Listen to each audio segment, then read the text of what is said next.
मु शक्ति प्रसाद मो चैनल शक्ति एजुकेशन को समस्त स्वागत। ए वीडियो में डिस्कशन करवा अष्टम श्रेणी साइंस चैप्टर 2 अणुजीव जगत आम किसी एमसीक्यू क्वेश्चन ता सहित डैश पूरण क्वेश्चन ता सहित आम एक पदर प्रकाश करवा क्वेश्चन एमती आउ कि अच्छी समानुपात विषय क्वेश्चन ताको आम डिस्कसन करिया। तो प्रथम क्वेश्चन देखिए आम 1665 मसीह रबर्ट हुक क्यों पुस्तक प्रकाश करते ये आंसर हम कौन ना माइक्रोग्राफिया ऑप्शन डी हम ये माइक्रो मैक्रो ये अच्छी भूल हो माइक्रो देखिए माइक्रोग्राफी हम ये करेक्ट आंसर। सेकंड क्वेश्चन देखिए माइक्रोस्कोप रो काच स्लाइड ऊपर कवर स्लिप पकेबा पूर्व कहीं ग्लिसरीन गोटे बुंदा दि जाए कहीं दि जाए ना ये देख बी सी दुईटा कोष गुड़ी को सुखा दिए ना सहित कोष गुड़ी भल भाव देखी हम से ग्लिसरीन गोटे बुंदा पकेबा। क्यों गुड़िक कोषर मौलिक अंश कोषर मौलिक अंश है कौन कोष झिली माने तार बाहरटा तापर आस कोष रस बा साइटोप्लाज्म ता भीतर आस न्यष्टि ताले कौन हम कोष झिली कोष रस न्यष्टि ऑप्शन सी। देन देखिए क्यों कारण गाल भीतर कोष गुड़िक पतला और समतल होता ना सुरक्षा आस्तरण सृष्टि करते। क्योंटी जीव संगठन सठिक स्तर तो प्रथम आसला कोष कोषरु टिश्यू टिश्यू अंग अंगरु अंग संस्थान जीव ऑप्शन बी हम ये करेक्ट आंसर। देन देखिए क्यों कारण शैवाल गुड़िक सबुज देखा जाती कहीं देखा जाती ना सबुज कण था उपस्थित सबुज कण उपस्थित ऑप्शन डी। देन देखिए 7 नंबर आम किए अणुजीव विज्ञान जनक अणुजीव विज्ञान जनक होती किए ना आंसर हम Antonie van Leeuwenhoek Antonie van Leeuwenhoek. Then देखिए आम अणुजीव अणुवीक्षण देखला बेले काच स्लाइड उपर नीलमेथिलीन कहीं पका जाए आम जो गोटे काच स्लाइड देखा अणुवीक्षण देखला काच स्लाइड उपर नीलमेथिलीन कहीं पका जाए कहीं वस्त्र दृश्यमानता वृद्धि करने जीवकोशर अधिकांश जीवन प्रक्रिया क्योंठार संपादित होता है आंसर हम साइटोप्लाज्म रे।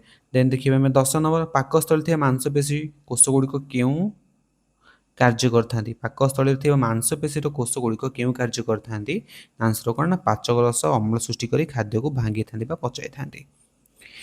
देन देखिए क्यों प्रक्रिया अणुजीव मैंने वर्ज्य वस्तु माटी मिसाई आमको परिवेश को स्वच्छ रखी था क्यों प्रक्रिया ना अपघटन।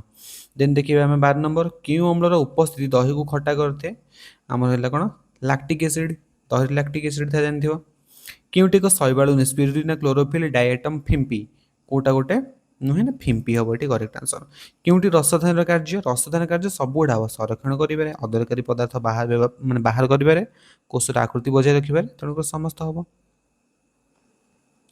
आम शरीर मांसपेशी कोष गुड़िकर क्यों आकृति अटे केमती मांसपेशी आम जो अच्छी ना यहाँ ताकुड़ी सदृश ताकुड़ी माने एमती दी साइडटा पतला है मझी अंशटा मोटा। देन देखिए जटिल जीवंत प्राणीर जीवन क्योंठार आरंभ होता है जटिल जीवंत प्राणी जीवन क्योंठा आरंभ होता है ना आंसर गोटे डिंब ऑप्शन बी। क्योंटी जीव जगतर सर्वबृहत कोष है कौन बी सी दुईटा कह मैंने ओट पक्षीर अंडार हलदिया अंश ओट पक्षीर अंडार डिंब ऑप्शन डी बी सी दुईटा कह। क्यों बीजाणु क्षीर थी शर्कर को खाद्य रूप व्यवहार कर निजर संख्या वृद्धि करता है लैक्टोबैसिलस। देन देखिए क्यों बीजाणु डाली जाती उद्भिद मूल गंठी सृष्टि करता है 19 आंसर हम ये ऑप्शन बी हम राइजोबियम। देन देखिए कवक कोष गुड़िक अतिरिक्त भाव क्यों कोष अंगीकार रही है 20 आंसर हम ऑप्शन सी कोष भित्ति। देन देखिए क्यों अंगीकार उपस्थित बीजाणु को ईस्ट आदि प्राणी शैवाल कवक ठारू पृथक कराई ना आंसर ये न्यूक्लियोइड। देन आम देखा क्वेश्चन आम देखा क्वेश्चन डैश पूर्ण क्वेश्चन कोषर डैश उपादान को देखापी आमको उच्च वर्धन क्षमता माइक्रोस्कोपिक आवश्यक होता है आंसर कौन ना उपकोशीय कोषर उपकोशीय। देन देखा आम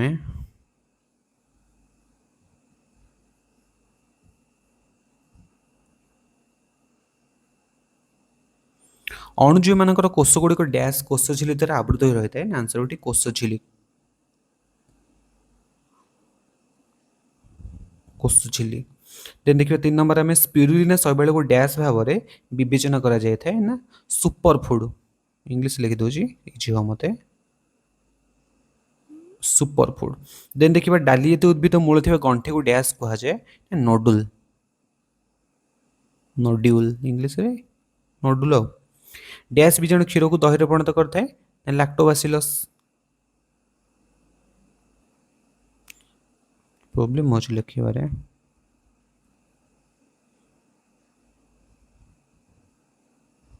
लैक्टोबैसिलस। डैश अम्लर उपस्थिति को दही खट्टा होता है, लैक्टिक। देन देखिए अणुजीव माने मृत प्राणी शरीर को डैश करता ना अविघटन विघटन। देन देखिए विघटन प्रक्रिया अणुजीव माने वायुमंडल को डैश गैस छाड़ी था ना मिथेन। मिथेन। लैक्टोबैसिलस डैश प्रक्रिया पखाल दही प्रस्तुत होता है। 9 नंबर आंसर हम किनोन। किनोन। समान कोष गुड़िक न्यष्टि डैश गठन करते। कोष गुड़िक न्यष्टि कौन गठन करता ना तंतु। समान कोष गुड़िकर न्यष्टि तंतु गठन करते। स्नायुकोष गुड़िक डैश कहते। स्नायुकोष गुड़िक न्यूरन कहते इंग्लीश रे NEURON न्यूरन। जीवंत कोष डैश प्रवेश कर बहुगुणित होता है।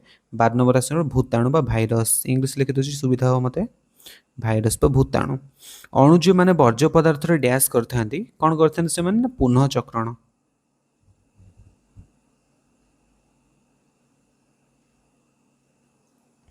पुनः चक्रण देखिए ओट पक्षी अंडार अंडा डिंबर व्यास केते मिलीमीटर 130 रु 170 बा 130 रु 170 बा 13 रु 17 सेंटीमीटर।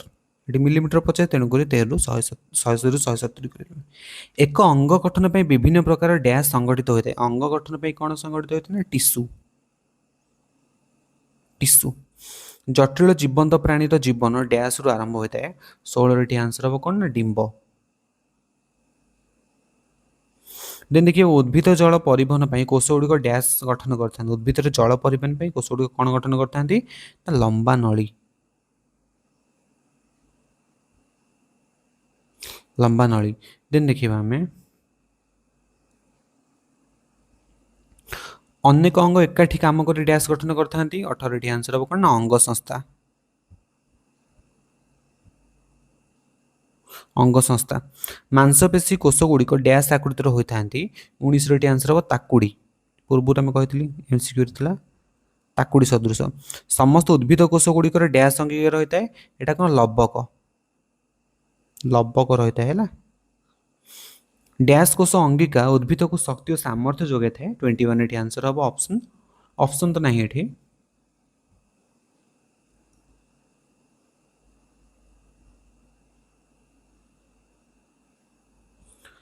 कौड़ा गला 21 नंबर डैश कोष अंगिका उद्भिद को शक्ति और सामर्थ्य प्रदान करता है। यहाँ कौन रसधानी।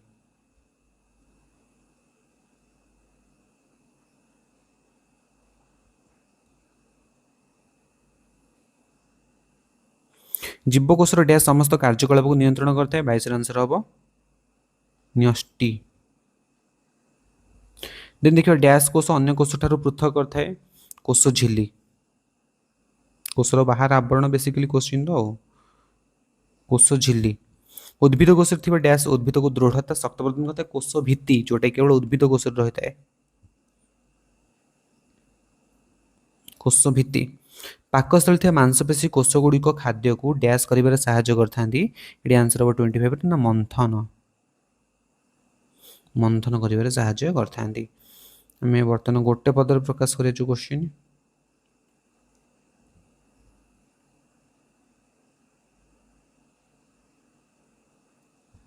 उद्भिद हो कि प्राणी ए समस्त को कौन कह जाए। ये आंसर हम कौन जीव। टबटू को क्यों पुस्तक प्रकाश करते ना माइक्रोग्राफिया। माइक्रोग्राफिया। केउटी जीवर मौलिक एकक अटे कोष बा जीवकोष आम कहीपर। देन देखिए कि अणुजीव विज्ञान जनक अटंती ना आंटोनी वैन ल्यूवेनहक। ल्यूवेनहक। क्यों रासायनिक अणुवीक्षण यंत्र तले वस्त्र दृश्य क्यों रासायनिक अणुवीक्षण यंत्र तले वस्त्र दृश्यमान को उन्नत करता है ना मेथिलीन। मेथिलीन। कोषर पतला बाह्यास्तरण कौन कहती ना कोष झिल्ली। लिखि दूसरी खाली झिल्ली कोष झिल्ली। कोषर मध्य गोलाकार अंश यहाँ कौन न्यष्टि। कोष झिल्ली न्यष्टि मध्य तरल पदार्थ ना कोष जीवक साइटोप्लाज्म इंग्लिश रे कोष जीवक। देन देखिए कोष झिल्ली साइटोप्लाज्म न्यष्टि को कोषर कौन कहुए ना मौलिक अंश।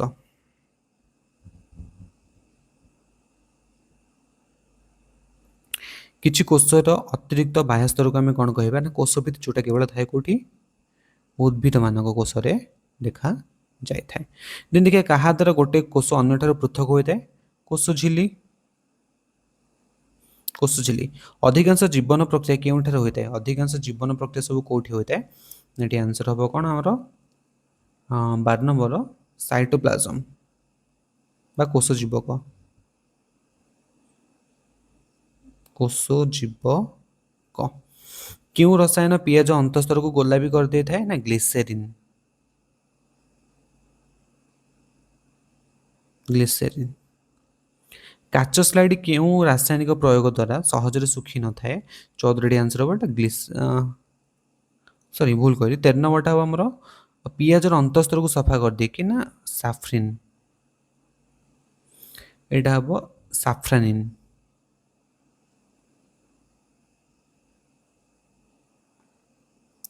काच स्लाइड एटा है कौन ग्लिसरीन सहजरे सुखे ना ग्लिसरीन पे साफ्रानिन कौन पियाज को माने रेड कलर कर दो गोलापी कर दो। जीवकोशर क्यों अंगिका वृद्धि जीवकोशर क्यों अंगिका वृद्धि नियंत्रण करते साहाय्य करता है न्यष्टि। मांसपेशी कोष गुड़िक आकृति कौन ताकुड़ी सदृश ताकुड़ी सदृश। स्नायुकोश गुड़िक अन्य नाम न्यूरन। सम्मान कोष गुड़िक समाहार कौन सृष्टि होता है हमरो सम्मान कोष गुड़िक तंतु। जटिल जीवंत प्राणी जीवन क्यों आरंभ होता है ना डिंबर। क्यों पक्षी अंडा एक हलदी अंश डिंब एक जीवतर सर्व ना ओट पक्षी अंडा ओट पक्षी ये तो था क्वेश्चन। वीडियो भल लगे समस्त वीडियो को लाइक करदब सांग सहित शेयर कर जो मैंने प्रथम थर विजिट कर चैनल को सब्सक्राइब कर बेल आइकन प्रेस करदब। Thank you.